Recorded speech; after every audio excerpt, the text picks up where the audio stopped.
Devil ಸಿನಿಮಾದ release ಖುಷಿಯಲ್ಲಿದ್ದ ಜೈಲು ಹಕ್ಕಿ ದರ್ಶನ್ಗೆ ಈಗ ಹೊಸ ಟೆನ್ಷನ್ ಶುರುವಾಗಿದೆ. ಅದೇನಪ್ಪಾ ಅಂದ್ರೆ ರೇಣುಕಾಸ್ವಾಮಿ ಹತ್ಯೆಯ ಪ್ರಕರಣದಲ್ಲಿ ನಿನ್ನೆಯಿಂದ ಟ್ರಯಲ್ ಶುರುವಾಗಿರುವಂಥದ್ದು. ಹಾಗಾದ್ರೆ ಮೊದಲ ದಿನದ ಟ್ರಯಲ್ ಪ್ರಕ್ರಿಯೆ ಏನೇನಾಯಿತು, ಜೊತೆಗೆ ಇವತ್ತು ಏನೇನಾಗುತ್ತೆ, ಅದರ ಕಂಪ್ಲೀಟ್ ರಿಪೋರ್ಟ್ ನಿಮ್ಮ ಮುಂದೆ.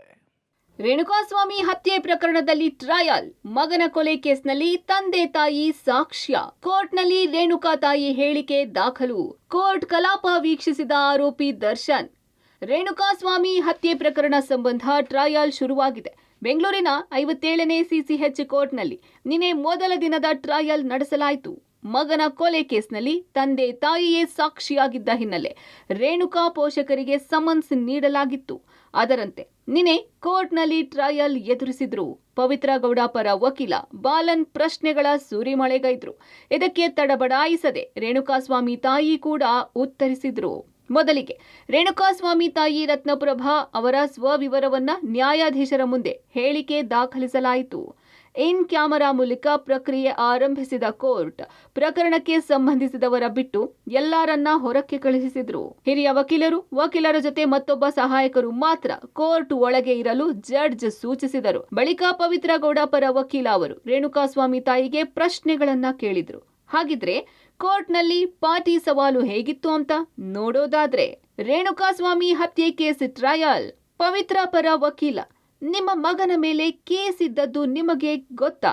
ವಕೀಲ್: ನಿಮ್ಮ ಮಗನನ್ನು ಯಾಕೆ ಬಂಧಿಸಿದ್ರು, ಅದು ಗೊತ್ತಿದ್ಯಾ? ರೇಣುಕಾ ತಾಯಿ ರತ್ನಪ್ರಭಾ: ಇಲ್ಲ, ಇದರ ಬಗ್ಗೆ ನನಗೆ ಗೊತ್ತಿಲ್ಲ. ವಕೀಲ ಬಾಲನ್: ಜೂನ್ 8, 2024ರಂದು ನಿಮ್ಮ ಮಗ ಎಲ್ಲಿಗೆ ಹೋಗಿದ್ದ? ಸ್ನೇಹಿತರ ಜೊತೆ ಊಟಕ್ಕೆ ಹೋಗಿರುವುದಾಗಿ ನೀವು ಹೇಳಿಕೆ ಕೊಟ್ಟಿದ್ದೀರಿ. ರತ್ನಪ್ರಭಾ: ಈ ರೀತಿ ಹೇಳಿಕೆಯನ್ನು ನಾನು ಕೊಟ್ಟಿಲ್ಲ. ವಕೀಲ: ನೀವು 4 ಪುಟಗಳ ಹೇಳಿಕೆ ನೀಡಿಲ್ವಾ?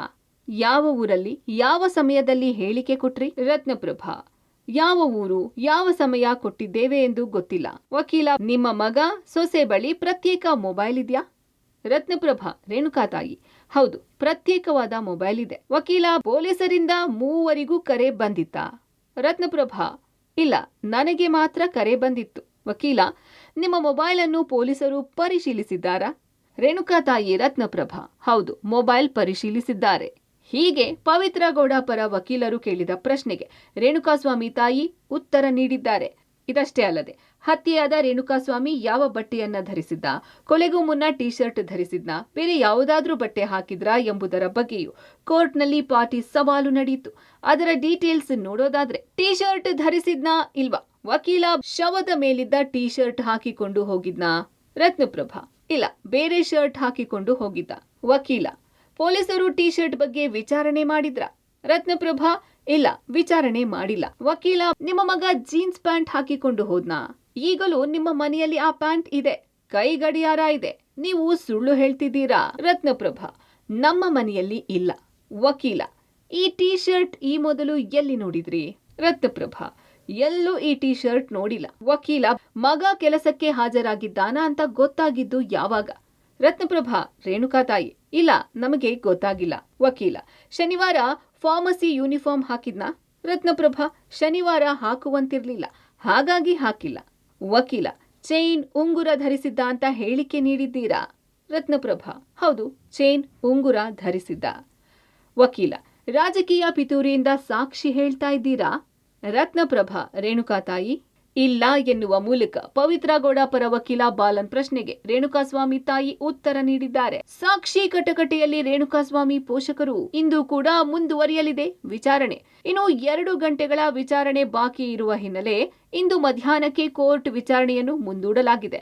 ಇತ್ತ ನಿನ್ನೆ ಬೆಳಗ್ಗೆಯಿಂದ ಕೋರ್ಟ್ನಲ್ಲಿ ವಿಚಾರಣೆ ನಡೆಯಿತು. ಕೊಲೆ ಆರೋಪಿ ದರ್ಶನ್, ಪವಿತ್ರ ಗೌಡ ಸೇರಿ ಎಲ್ಲಾ ಆರೋಪಿಗಳು ವಿಚಾರಣೆಗೆ ಹಾಜರಾಗಿದ್ರು. ವಿಡಿಯೋ ಕಾನ್ಫರೆನ್ಸ್ ಮೂಲಕ ಕಲಾಪ ವೀಕ್ಷಣೆ ಮಾಡಿದ್ರು.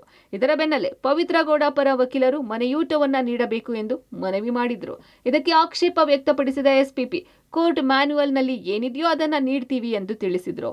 ಇನ್ನು ಪವಿತ್ರ ಗೌಡ ಇರುವ ಸೆಲ್ಗೆ ಟಿವಿ ಅಳವಡಿಸಲು ಸೂಚನೆ ನೀಡಲಾಗಿದ್ದು, ದಿನಪತ್ರಿಕೆ, ಲೈಬ್ರರಿಯ ಪುಸ್ತಕ ಒದಗಿಸಲು ಸೂಚಿಸಲಾಗಿದೆ.